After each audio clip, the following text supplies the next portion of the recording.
الحمد لله رب العالمين، والصلاة والسلام والتكريم والتعظيم على سيدنا محمد سيد الأولين والآخرين، وعلى آله وأصحابه وأتباعه وأولياء أمته أجمعين إلى يوم الدين.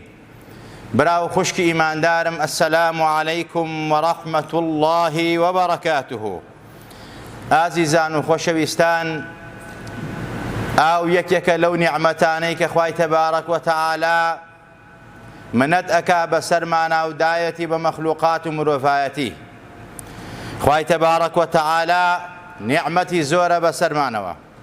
نیعمەتەکانی خوای تەبارەک وتەعالا ژمار ناکرێ و لە ژمارە نایە. وإن تعدوا نعمة الله لا تحصوها إن الله لغفور رحيم وأسبغ عليكم نعمه ظاهرة وباطنة. أم آياتنا أما جب نعمتكان إخواك النسر مخلوقات بشريات كبيويست هموكات سپاس گزاری پروردگار بێ، ناشکر نەبێ بۆی خوای تەبارەک وتەعالا نیعمەتەکانی بەردەوام کا لەسەری، لای نەبا لەسەری. وەک عولەما و زانایان و صالیحان و عوڕەفا فەرموویانە قەیدوا نعمة الله بالشکر. نیعمەتەکانی خوا ڕاگرن و زیادی کەن و بیبەستنەوە بە سوپاسگوزاری، بە زار و بەکردەوە و بەکار و کردەوەتان، بە گوتارتان، بەکاری خێریتان. ئاویش یەکێکە لەو نیعمەتانەی خوای تەبارەک وتەعالا بە پاکی و بە جوانی و بە مبارەکی و بە شیرینی ناردوێتە خوارەوە بۆ مرۆڤایەتی. نەک هەر ئەویشە، بەڵکو هەرچی مەخلووقات هەیە لەم سەر ڕووی زەمینە هەمووی لە ئاو دروست کراوە. ئەوەی کەوا تۆ ئەیبینی بە چاو، ئەوەی بیری لێ ئەکەیتەوە، یەکێک لە عناسیری عەربەعە و ئەوانەی چوار مادە گرنگەکەی کەوا هەرچی شتە لێی دروستە بێ، یەکێک لەو چوار عناسیری عەربەعە ئاوە. ئاو خوای تەبارەک وتەعالا فەرمێت وجعلنا من الماء كل شيء حي. هەرچی شتێکەوە زیندووە و زیرڕۆحە، خاوەنی هێز و توانا و ڕۆحە، ئەوە خوای تەبارەک وتەعالا لە ئاو دروستی کردووە، بە ئینسان و بەشەریەتەوە، بە هەرچی گژ و گیاوە، بە نەبات و بە عەشەر و بە بەشەرەوە، هەمووی لە ئاو دروست کراوە. ئاو مادەیەکی سەرەکیە لە جسمی ئینسانە. بۆیە ڕەسوول الله ئەفەرمێت كل شيء خلق من ماء. هەرچی شتێک هەیە تۆ ئەیبینیت هەمووی لە ئاو دروست کراوە. بۆ ئەوەی کەوا ئێمە گرنگ بێ لامان، بایەخی پێ بدەین، بیپارێزین، پیسی نەکەین، خزمەتی بکەین، بە نیعمەتەی گەورەی پەروەردگاری بزانین. خوای تەبارەک وتەعالا لە چەندین ئایەتە ئەم نیعمەتە گەورەی باس کردووە. وەک قورئان ئیحتیفالی پێوە بکە، شانازی پێوە بکە، باسی ئەکا زۆر بە گرنگی. قرآن أفرمت ألم تر أن الله أنزل من السماء ماء فسلكه ينابيع في الأرض وأنزلنا من السماء ماء بقدر فأسكناه في الأرض. أم آياتانا هاونيم آياتانا لقرآن آما جبواكا أو آوي الآسمان دا أبازيت أو آوي كوا خزن بلكش جبال شياو دولكانا أو آوي كوا لبيرو كاريزكانا يا هەر هەمووی بەڕاستی خوای تەبارەک وتەعالا لە ئاسمانەوە ئەیبارێنێت و لە کانی و کارێز و بیرەکانە خەزنیەکا و دایئەنێ. بۆچی؟ بۆ ئەوەی کەوا مرۆڤایەتی ئیسیفادەی لێ بکەن، بۆ ئەوەی کەوا ئێمەشان خزمەتی بکەین و خزمەتمان بکە. ئاو ئەگەر نەبێ ئینسان ناژی، ئاو ئەگەر نەبێ حەیوانات ناژی، ئاو ئەگەر نەبوو گوڵ و گوڵزار و نەبات و زەرعات و گەنم و جۆ شاخ و چیاکان نابن و ناژین. ينبت لكم به الزرع والزيتون والنخيل والأعناب ومن كل الثمرات إن في ذلك لآية لقوم يتفكرون. لچەندین ئاەتی ترامە سوورەی نەملە، چەندین ئاەتی تر لەسەرەما هەیە خوای گەورە وەکو منەتێک بەسەر مرۆڤایەتی و مەخلووقاتایکە. ئەفەرمێت ئەو ذاتی حەق تەعالا کە ذاتی ئەڵڵایە، ئەو ئاوە پاکە جوانە ئەنێرێتە خوارەوە، نازلی ئەکات، ئێوە لێ ئەخۆنەوە، لەو ئاوە ئەخۆنەوە، شیرینە و جوانە، پاک و پختەیە، دار و درەختەکان و زەرعاتی لێ سەوز ئەبێ و هەروەها لە زەیتون، لە هەنار، لە خورما، لە ترێ، لە هەموو میوە و میوەجات بەرهەمەکەی هۆکارەکەی سەوزبوونی ئاوە، ئاودانە. بۆیە خوای تەبارەک وتەعالە لە ئاخیرایەتەکە ئەفەرمێت ئەم نیعمەتە جوانم پێداون کە ئاوە بۆم نازل کردوون ئین فی ذلک لئایە، ئەمە بەڕاستی ئایە و نیشانە و عەلامەتێکە بۆ کوێ؟ بۆ قەومێک یەتەفەکەڕون، بۆ گەلێک بیر ئەکەنەوە، بۆ گەلێک هۆشیارن، عاقڵن، ژیرن، ئەی پارێزن، خزمەتی ئەکەن. خوای تەبارەک وتەعالە لە چەندین ئایەتە ئاوا منەتەکە بەسەر ئینسانات تا لەسەر پیرۆزی ئاو، نیعمەتی ئاو، گەرنگی ئاو. بەڵام ئەم نیعمەتە چونکە زۆرە لە ناومانە، چونکە هەیە بە چای خۆمان ئەیبینین، زۆرێکمان قەدری نازانین، یعنی وەکو مەلەکەیەکی لێ هاتۆوەمان، چونکە ژیانمان لەگەڵیا تێکەڵ بووین، لەگەڵمانە تێکەڵ بووە، لە سەعات 80 جسمی ئینسان ئاوە، بێ ئاو ئینسان ناژی، ئولفەتی پێوە گرتووە، وەکو ڕەفیقێکی لێ هاتووە، لێی جا نابێتەوە. بەڵام ئەمە شوای لێ کردووە، قەدری نەزانێ، قورمەتی نەزانێ، ڕێزی لێ نەگرێ، نەیپارێزیە، پیسی نەکا، دەستی پێوە بگرێ، بە هیلاکیان نەبا. ئەمە هۆکارەکەیەتی. بەڵام بیرکەرەوە، بۆیە خوا فەرمێت ئەمە ئاەتێکە بۆ ئەوەی کەوا ئینسان بیرکاتەوە بە خۆیان بچێتەوە.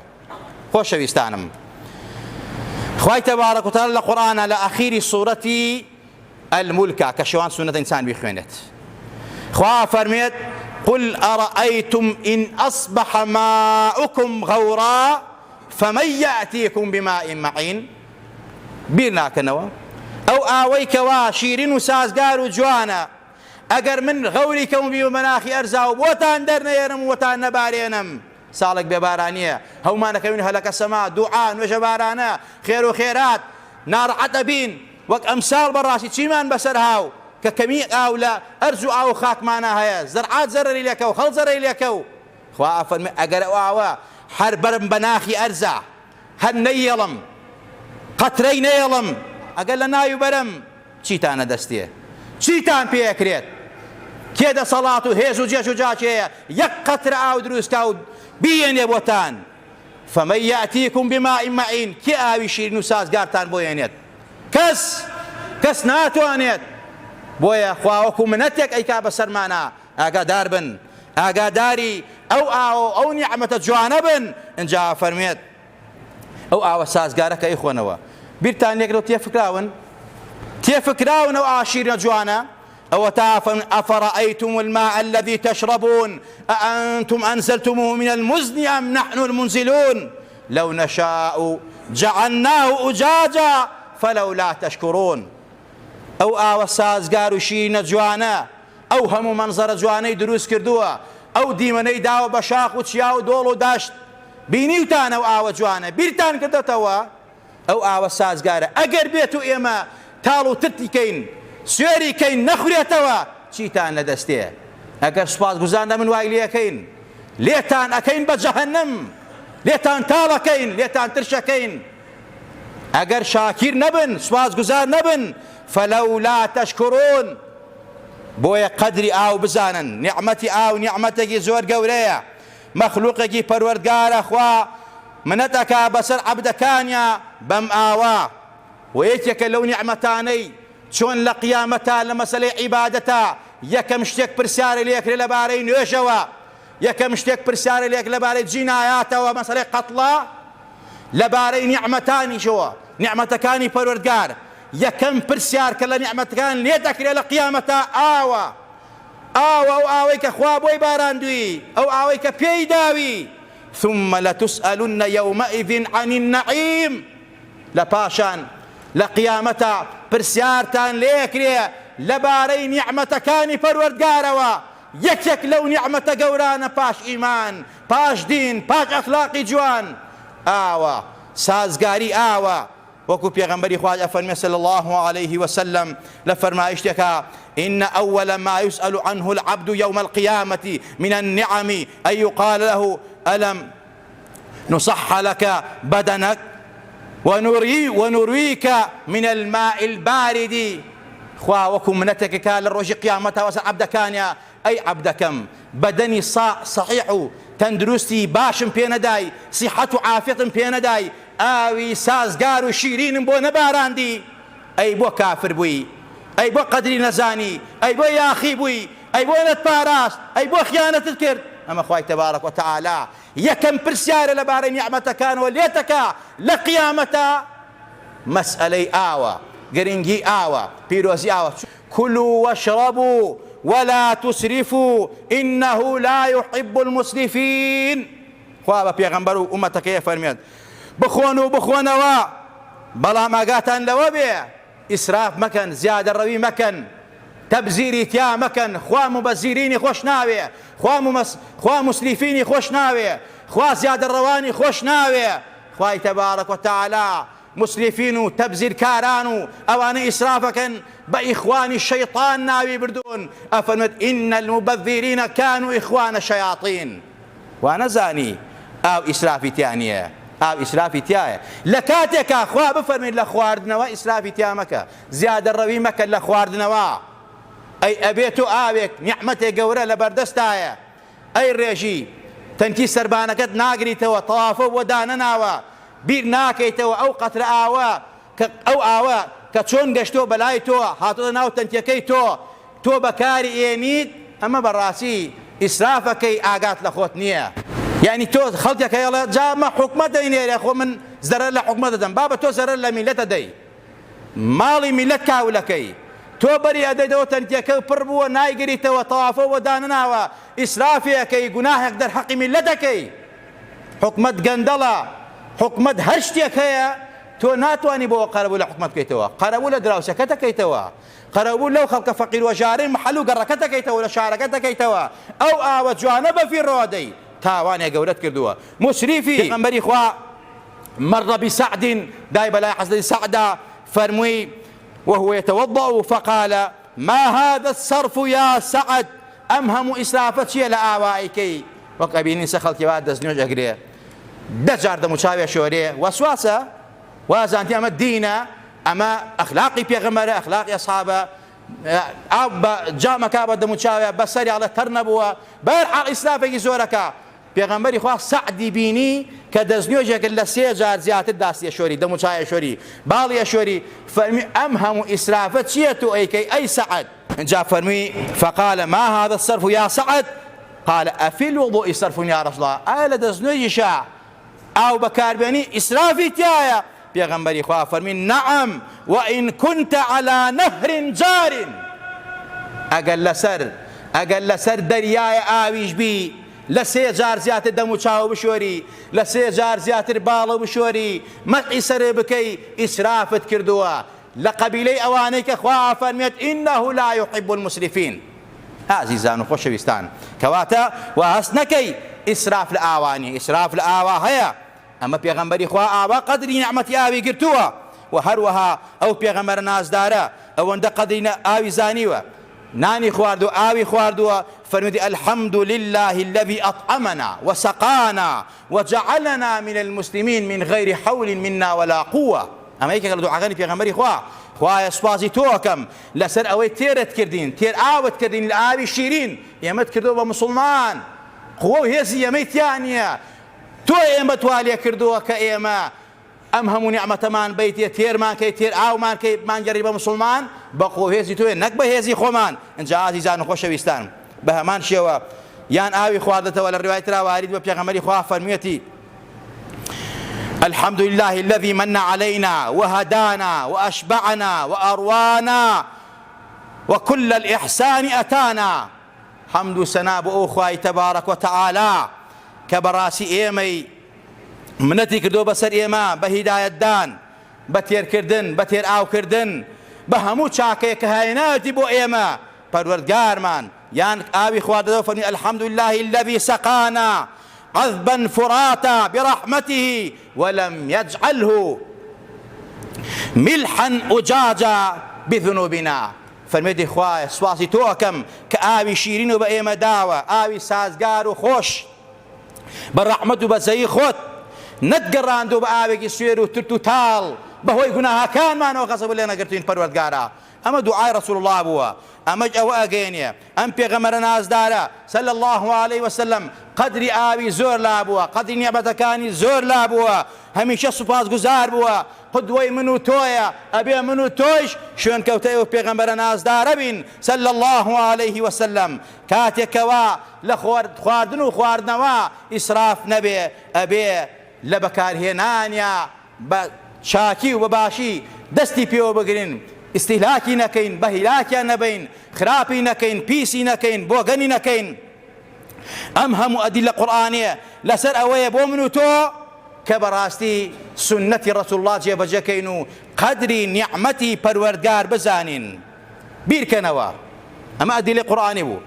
شاخەکان، بیرەکان، کانی و کارێزەکان، ئاسمان کە خوا بارە نەبارێنێت، سەیرەکەی وەنزەلناه بقەدەرین. خوا فەرموویت ئێمە بە ئەندازە ئاومان ناردۆتە خوارەوە، بە ئەندازە خەزنمان کردووە.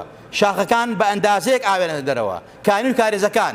ئەمە هەمووی دەرسی تایە بۆ من و تۆ کە دەست بە ئاوە بگرین، ئاو بە باشی و بە پاکی و بە چاکی بەکار بێنین، و هەروەها هەوڵ بین ئاو لە سیفەتی پاکی و مبارەکی خۆی بەزایە نەدەین.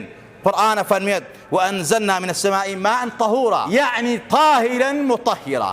ئەم ئاوە پاکە و پاکەوە کەریشە، پاکە و پاکەوە کەریشە. ئەمە یەک. دوو، خوا فەرمێت وأسقيناكم ماء فراتا، ئاوێکی سازگاری جوانمان داوە بە ئێوە. اینجا خوا ئەم ئاوەی مبارەک کردووە، پیرۆزی کردووە. ونزلنا من السماء ماء مباركا، ئاوێکی مبارەکمان بۆ ئێوە ناردووە. بۆیە پێغەمبەری خوا لە کاتێکا کە سەرەتای باران بوو، سنگ و ملی مبارەکی ڕوو دەکرد، ئەی داوە بەر باران، ئەی فەرموو بۆ ئێم بارانە لێمدا، چونکە ئەمە ڕەحمەت و بەرەکاتی پەروەردگارە و بەرەکەتی پێوەیە. ئەمە سنەتی ڕەسوڵ الله صلی الله علیه وسلم. ئەو ئاوە پیرۆز و مبارەکە. بۆیە پێغەمبەری خوا فەرمێت ئامان سەد ئامان ئاگاتان لە خۆتان بێ، ئەو ئاوە پیس مەکەن. چه ئاوێکی ڕۆشتوو بێ، چه ئاوێکی وەستا بێ، بەچی پیسی مەکە؟ بە پاشەڕۆی خۆت، بە پاشەڕۆی خۆت. بەڵام زۆر بەداخەوە سەیرانکەرەکانی ئێمە کە ئەڕۆن بۆ سەیری دیمەنەکانی سروشت و پەروەردگار، جیاتی ئەوەی کەوا خاوێنی کەنەوە، ڕێزی لێ بگرن، سوپاسی خوا بکەن، بەڵام پاشتر پاشەڕۆکەیان، هی خۆیان، هی مناڵەکانیان، هی خۆراکەکانیان هەمووی فڕ ئەدەن لەو دەشت و دەرە. ژینگەیەکی پاک پیس ئەکەن، ئاوەکە پیس ئەکەن، دایوی مناڵەکەی تێەکەن، خۆیان پیسی تێەکەن. ئەمە ئەزانن تاوانێکی زۆر گەورەی و پێغەمبەری خوا نەفرەت و لعنەتی لەو کەسانە کردووە. ئەوە تا پێغەمبەری خوا بن ئەم ئاوە خوا بە مبارەکی و بە تەهور ناوی بردووە، ئێوە پیسی مەکەن، باخوا پیستان نەکا، باخوا نەفرەتتان لێ نەکا. ئەوە تا پێغەمبەری خوا فەرمێ صلی الله علیه وسلم. حەزەتی جابیر ئەی فەرموو پێغەمبەر هەموو جارێ فەرموو ئەنەهو نەها ئەن یوبالە فی ماء الراکدی، نەهی کردو کە تۆ میز بکەیتە ئاوی وەستاوە یا پیسی بکەیتە ئاوی وەستاوە.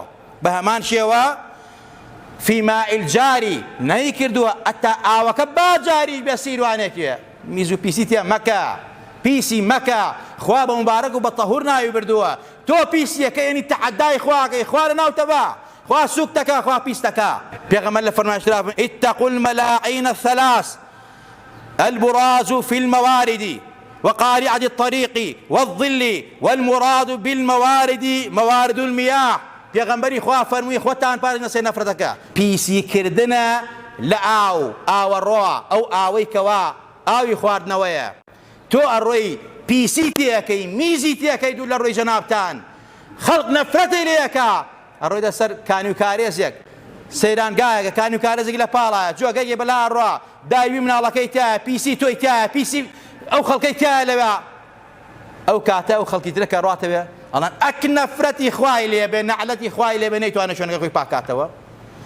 دەک خەجاڵەت بێ. ئەمە دوعای خەڵکە بۆ معلوماتتان لەوە چێ نەک من جەنابیشتان کردێتان لەو کەسانەی کە سەرنگاکان پیسەکەن، کانی و کارێزەکان پیسەکەن. بۆیە پێغەمبەر فەرمووی خۆتان بپارێزن لەو شوێنە پیسە، لەو نەعلەتە، ئەو کانی و کارێزەکان پیس مەکەن.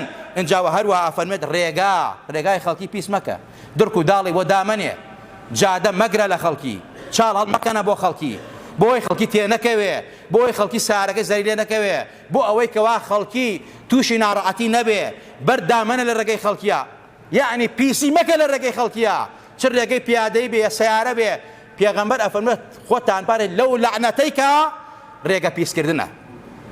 و هەروە ئەمە سێبەری خەڵکیش پیس مەکەن. سێبەر دانیشتنی خەڵکی سەیرانگاکانی ئەمڕۆیە کە ئەمڕۆ سەیرانکەرەکان پیسەکەن بە پێی ئەم حەدیسە بێ زۆربەی خەڵکی کەوا حورمەت و ڕێزی خۆی و سەیرانگاکان ناگرێت بە پێی فەرمایشی پێغەمبەری خوا مەلعونە نەفرەت لێکراوە. جا ئازیزان و خۆشەویستان، ئاو پیرۆزێکی زۆر گەورەی هەیە لە ئاینی پیرۆزی ئیسلامە و ئەم ئاوەیش کەوا خوای تەبارەک داوەتی بە ئێمە وەک ئەرزمکردن ساڵێک باران نەبێ و بێ بارانی بێ هەمومان ئەکەوین هەلەگە سەما بە ئینسان و بە عەشەر و بە بەشەرەوە دەست بەرزەکەین و دوعاکەین خێر و خێراتین خوا بارانمان بۆ بارێنێ. ئەم ساڵ وشکە ساڵی بوو سەیرەکەی چیمان بەسەر هاو یا پار یا ساڵانی ڕابردووتر چیمان پێ هاو زۆر ناڕەحەت بووین یا یەک ڕۆژ لە گەڕەکە ئاو نەبێ سیرکە ئەو ماڵانە چۆن ناڕەحەتە بن چۆن بێتاقەتە بن. ڕۆژێک کابرا ئەگەر چڵکن بێ خۆی نەشۆرێ چۆن لە گیانی خۆی بێزارە. ئەوە نیعمەتی ئاوە دەی قەدری بگرە. ئاوەکە دێتەوە بە کۆڵانەکەتا بە گەڕەکەتا بە ئارەزوو مەی ڕێژە لەبەر دەرگا مەی ڕێژە تەنکێکە و تەوافەی پێوە بکە. بە هەر حاڵ ئەمە بۆ خۆتە بۆ میلەتە بۆ خاکتە بۆ وڵاتە بۆ نیشتیمانتە ئەمە عیبادەتە تۆ ئەیکەی. بەڵام ئەگەر نەیکەی و بە ئارەزوو لێی بخەی و تەنکی سەربانەکە و بڕژێ گوێ نەدەی وەڵڵی تاوانێکی گەورەت کردووە بە پێی فەرمایشی پێغەمبەری خوا نەفرەت لێکرا و مەلعونی چونکە زەرەرت داوە لە خەڵکی و پێغەمبەری خوا ئەفەرمێت لا ضرر ولا ضرار. خوا لە قورئانی پیرۆزە ئەفەرمێت والذین يؤذون المؤمنین والمؤمنات بغير ما اكتسبوا فقد احتملوا بهتانا وإثما مبينا. خوا ئەفەرمێت ئەوانەی کەوا زەرەر ئەدەن لە مسلمان پیاوان و ژنانی مسلمان بەبێ ئەوەی کەوا تاوانەکان گوناهەکەیان کردبێت تۆ باسییان کەی زەمیان کەی غەیبەتیان کەی بۆتانیان بۆ بکەی ئەمە بۆتانێکی زۆر گەورە کرد و تاوانێکی زۆر گەورەیە. زەرەردان ئەو ئاوەی کەەوە دۆ دەستی پێوە ناگری ئەوە زەرەرە لە کێ؟ لە دراوسەکەت لە چواردەورەکەت لە شارەکەت کەواتە بە پێی فەرمایشتی خوا و پێغەمبەری خوا تۆ تاوانێک گەورەت کردووە. پێغەمبەری خوا ئەفەرمێت زەرەر مەدەن لە خەڵکی. المؤمن من سلم المسلمون من لسانه ويده. مسلمانی تەواوی کە مسلمانان ئەمین بن لە دەست و لە زبان و لە زاری زەرەر نەدا. ئاو نەگرتنەوە پیسکردنی ئاو خزمەت نەکردنی ئاو بە هیلاکبردنی ئاو زەورە گەورەترین زەرەردانە لە مسلمانان. بۆیە تکاتان لێ یەکەم بەیانیانی زوو من زۆر جارە دەرەچم تەنکی سەربانەکان لێ ئەڕژێت هی دەرودراوسەی شارەکەمان گەڕەکەمان. بۆیە من لە خۆمەوە تۆ لە خۆت و ئەو لە خۆیەوە دەست پێ بکە حتا ئەو ئاوەی لە ماڵە بەلوعەکە کە ئەکەیتەوە بە پێی پێویست بێ. پێغەمبەر فەرمی لەسەر دەریایە ئاوی ئیسرافەکەی مسریفیش خوا خۆشی ناوێ ڕەفیقی شەیطانە و تاوانی گەورەی کردووە. خوا لە هەموو لایەکمان ڕازی بێ خوا لە هەموو لایەکمان خۆش بێ خوا عاقبەتمان بەخێر بگێڕی خوا لێت ئەپارێنەوە بە ئیسمی عەزەمی خۆت بە جەلالەت و کەمالەتی خۆت یا ڕەبی خوا عاقبەتمان بەخێر بگێڕی خوا ئیدادی خۆمان و گەنجانمان بی خوا عاقبەتی پیرەکانمان بەخێر بگێڕی لە گوناهی خۆمان و باوک و دایکمان خۆش بی خوا لەسەر کەلیمەی تەوحید و لا إله إلا الله محمد الله بژین بمرین زیندوو بینەوە لەسەر محەبەتی خۆت و پێغەمبەر گیان هاوڵانی پێغەمبەر ئەولیا و ساڵح و پیاوچاکان بژین ببنە زیندوو بینەوە یا ڕەبی خوایان خۆمان و خاک و وڵات و خانەوادە و ماڵ و منداڵمان لەوە باو نەخۆشی و ناخۆشی پارێزراوکەی یا ڕەبی خوا هەر بەڵاوە باو نەخۆشیە بەسەرمانەوەیە خوایە لەسەرمانی هەڵگرە بەهۆی تاوانەکانمانەوە بەهۆی گوناهەکانمانەوە یا ڕەبی خوای سزامان نەدەی خوایە قەهر و غەزەبی خۆتمان لێ نەگری خوایە تووڕە نەبی لێمان خوایە وڵاتمان وێران نەکەی خوایە وڵاتمان پڕ لە خێر و خۆشیکەی بەهۆی زاڵم و ستەمکارانەوە